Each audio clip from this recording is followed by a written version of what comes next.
Shalom, damai Kristus beserta kita. Gak terasa ya, ternyata sekarang ini sudah bulan Oktober. Pura-pura lupa, bos. Pembukaan yang basi. Oktober, oh Oktober.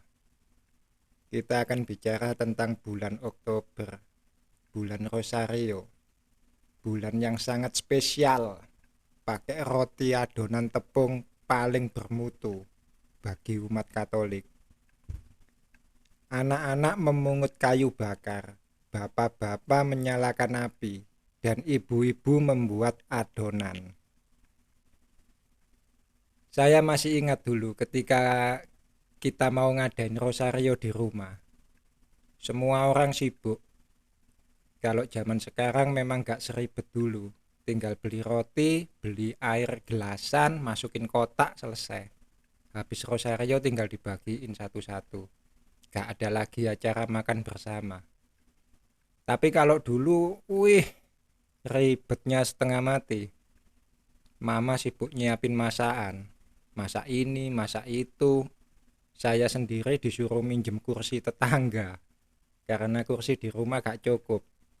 Saya sibuk gotong-gotong kursi. Kedua kakak saya sibuk nata kursi.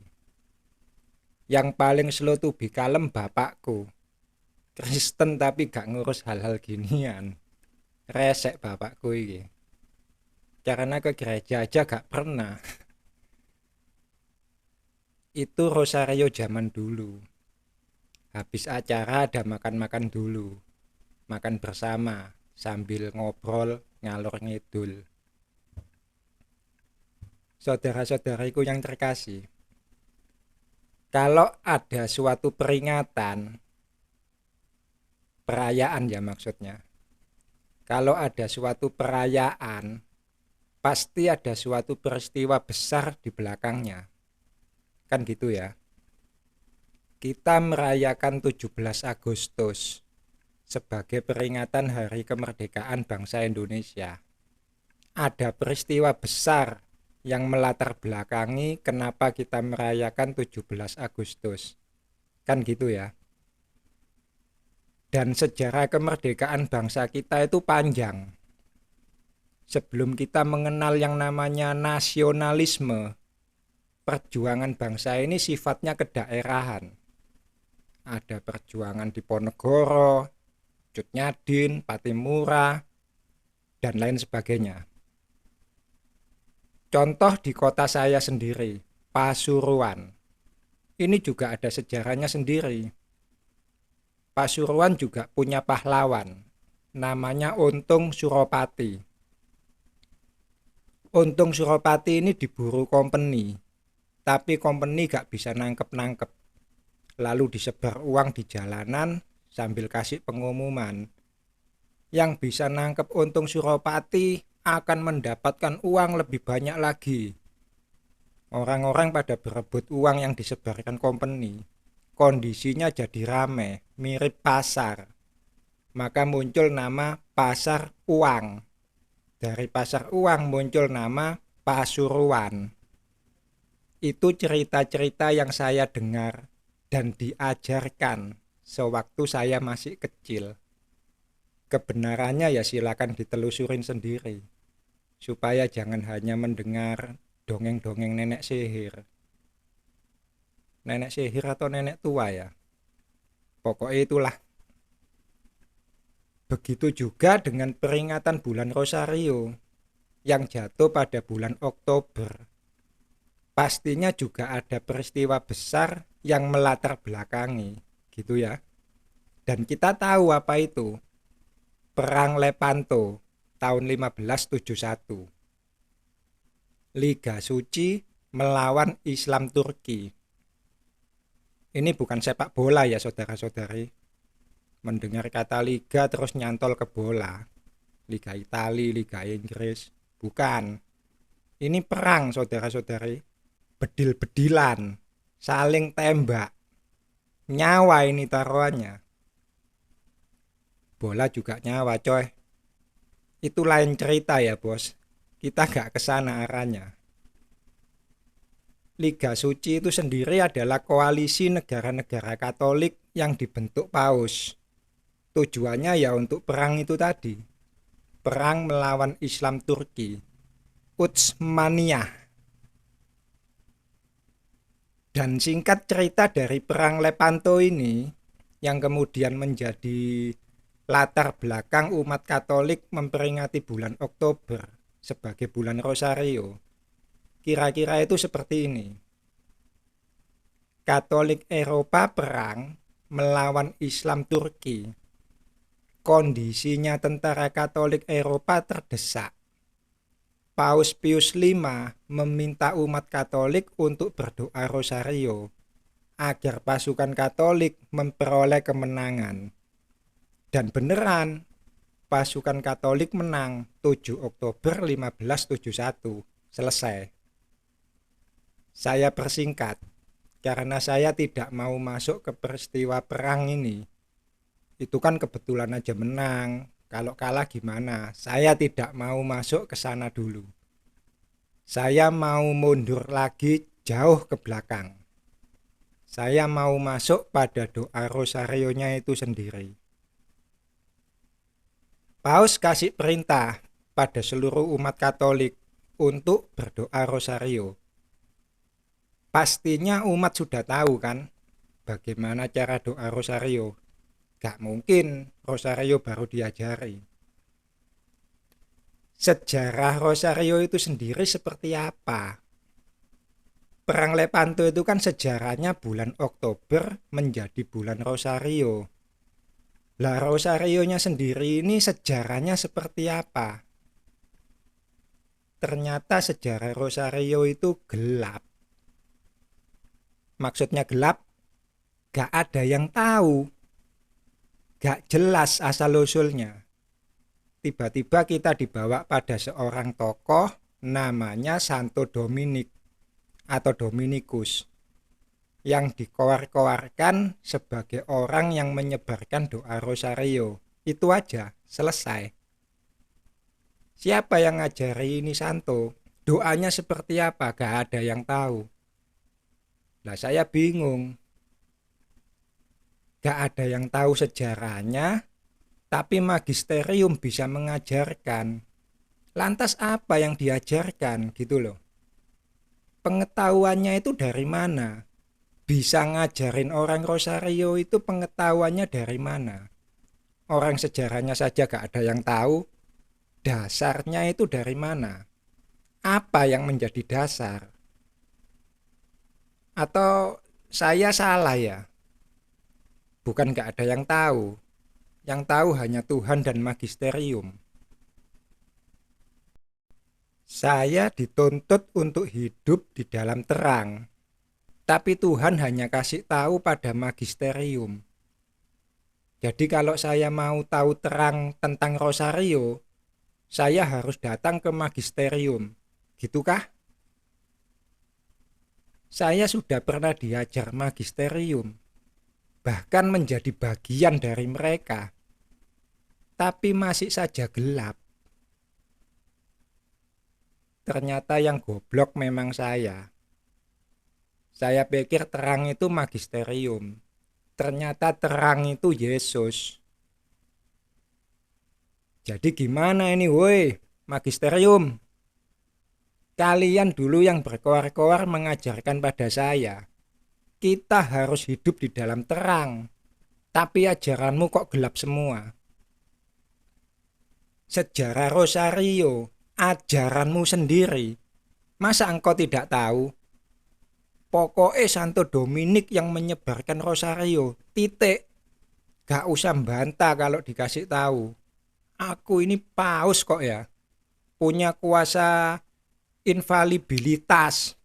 Ora iso salah. Gak bisa salah kalau saya yang ngajar kebenaran. Bangke.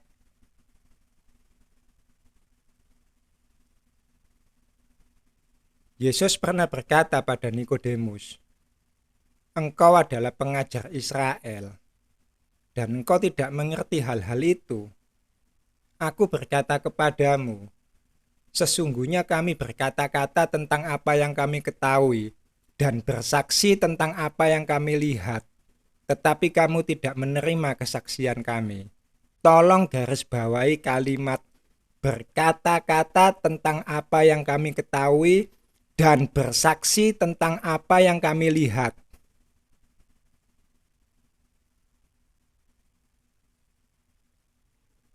Kalian ini pengajar Rosario. Masa gak ngerti asal-usul ajaran kalian sendiri? Engkau ini hidup di dalam terang apa jalan karpe dewe? Lihat, dengan umpan Rosario, kalian memasang jerat bagi kakiku. Bahkan dengan Trinitas, kalian menggali lubang untuk nyawaku. Tetapi Tuhan semesta alam melepaskan aku. Dan lihat, bukankah kalian sendiri yang jatuh di dalamnya? Kalian mengajarkan orang untuk hidup di dalam terang. Tapi ajaran kalian sendiri, Rosario, tidak kalian ajarkan di dalam terang. Bagaimana kalian bisa mengajar orang untuk bisa hidup di dalam terang? Yesus sudah datang ke dunia sebagai terang, supaya setiap orang yang percaya kepada Dia jangan tinggal di dalam kegelapan. Kalian baca Yohanes 12, 44-50, firman yang menghakimi. Apa sih yang dimaksud Yesus dengan tinggal di dalam kegelapan? Tempat ibadah. Itulah tempat kegelapan sesungguhnya. Karena di sanalah kalian diajar. Harus begini, harus begitu, mesti ini, mesti itu, tambah ini, tambah itu. Di sana kalian diajar. Diajar bagaimana cara berdoa. Ucapkan begini, sampai kalimat ini harus sujud 10 kali. Sampai kalimat ini harus nengok kanan, nengok kiri. Ingat ya, nengok kanan dulu. Kalau kebalik gak sah, harus diulang. Sampai kalimat ini pantatnya harus jentit sedikit. Diangkat 45 derajat. Ada malaikat loh yang ngukur. Kalau diukur 46 derajat gak sah. Jentat, jentit, tolah, toleh. Di sanalah kalian diajar. Saya gak peduli sama mereka semua yang di luar gereja. Saya gak peduli bukan berarti saya gak sayang sama mereka. Saya sayang. Tetapi saya lebih sayang sama kalian yang ada di dalam gereja. Keluarlah dari gereja. Cari Yesus. Terang telah datang ke dalam dunia. Tetapi manusia lebih menyukai kegelapan daripada terang. Sebab perbuatan-perbuatan mereka jahat. Sebab barang siapa berbuat jahat membenci terang dan tidak datang kepada terang itu, supaya perbuatan-perbuatannya yang jahat itu tidak nampak. Tetapi barang siapa melakukan yang benar, ia datang kepada terang, supaya menjadi nyata bahwa perbuatan-perbuatannya dilakukan dalam Allah. Umat Katolik, jika ada di antara kalian yang melihat video ini, dengarkan saya. Sebab barang siapa berbuat jahat, membenci terang. Umat Israel membuat patung lembu, lalu sujud berdoa di depan patung lembu itu. Berbuat jahatkah umat Israel? Orang Yunani membuat patung Dewi Athena, lalu sujud berdoa di depan patung Dewi Athena. Berbuat jahatkah orang Yunani? Kalian membuat patung Maria, lalu sujud berdoa di depan patung Maria. Berbuat jahatkah kalian? Siapa yang berani mengatakan kalian berbuat jahat? Romo, uskup, atau paus sekalipun? Tidak ada seorang pun. Kenapa? Karena kalian melakukannya di dalam gereja. Tidak nampak bahwa itu sesungguhnya perbuatan yang jahat. Tersamar, karena hal itu diajarkan di dalam gereja. Siapa yang ngajar di gereja? Romo Widodo. Lalu kalian melihat Romo Widodo, orangnya baik, sopan, lemah lembut, kalem. Gak mungkin orang seperti itu ngajarin orang berbuat jahat. Kalian lihat Yesus, jangan lihat Romo Widodo.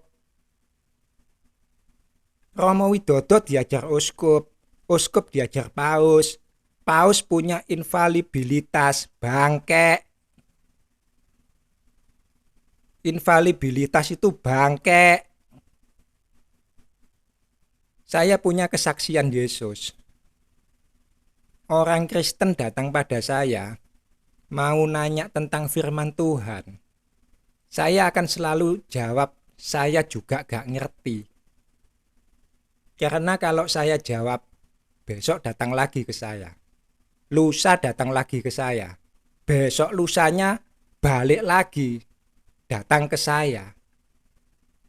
Saya ini bersaksi tentang Yesus, bukan tentang diri saya sendiri.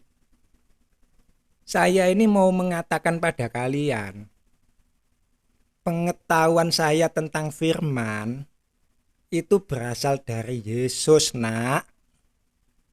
Kamu ini Kristen bukan? Kristen Odi. Percaya Yesus kan? Percaya. Percaya kalau Yesus itu hidup. Percaya. Cari ono Yesus. Pengetahuan yang saya dapat ini asalnya dari Yesus. Masih gak ngerti? Saya kasih gambaran. Saya dikasih duit 100 miliar sama Pak Jokowi.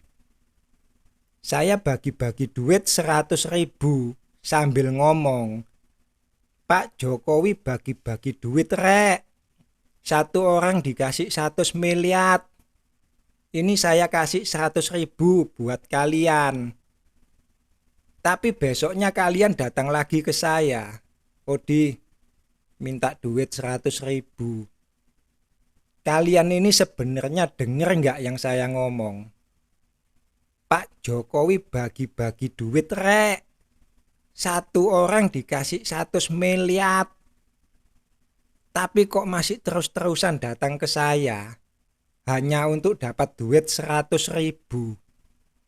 Pak Jokowi sing luwih sugih, yang saya koar-koarkan, yang saya promosikan, malah gak disamperin. Saya ini punya kesaksian Yesus, bahwa Yesus itu hidup. Saya tidak lagi membuat kalian percaya Yesus, karena kalian ini Kristen, sudah percaya Yesus.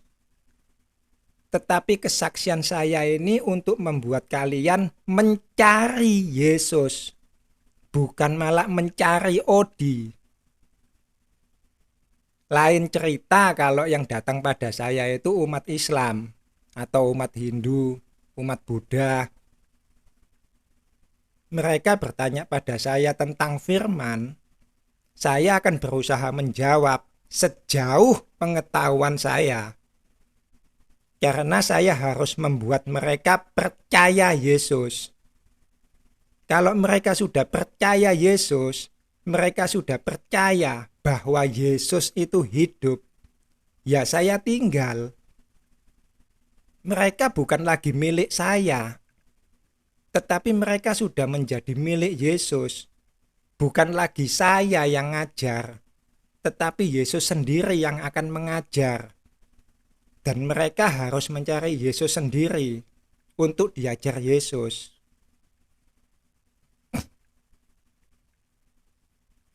Sementara infalibilitas itu bangke. Orang datang ke paus, diajari. Besok datang lagi ke paus, diajari lagi. Sabar, memang sabar. Karena itu memang kemauannya. Dirinya ingin menjadi pusat sentral. Dia ingin menjadi batu penjuru. Dia gak mau orang lain sampai bertemu dengan Yesus. Dia mau orang itu bertemu dengan dirinya. Bagi dia, Kebenaran itu ya dirinya sendiri, kepinterannya sendiri, pengetahuannya sendiri. Itulah kebenaran bagi dia. Iblis itu selalu menghalangi jalan orang yang mau bertemu dengan Yesus. Karena iblis itu ingin menjadi pusat perhatian, ingin menjadi sentral, ingin ingin ingin ingin menggantikan posisi Yesus. Bapak Paus, di sana ada orang yang pernah bertemu dengan Yesus. Dia mengatakan bla bla bla bla bla. Itu gak bener, Nak. Itu dusta. Awas loh, ajaran sesat. Kebenaran itu hanya berasal dari saya, Nak. Di luar saya itu belum tentu benar. Saya pimpinannya, punya infalibilitas, bangke. Di mana ada bangkai, di situ berkerumun burung nasar. Bangkai. Infalibilitas itu bangke. Keluarlah dari gereja, cari Yesus. Supaya kalian bisa melihat sendiri bahwa sesungguhnya di dalam gereja kalian itu telanjang, tidak berpakaian. Kelihatan aurat kalian yang memalukan. Gereja itulah tempat kegelapan sesungguhnya, tempat ibadah.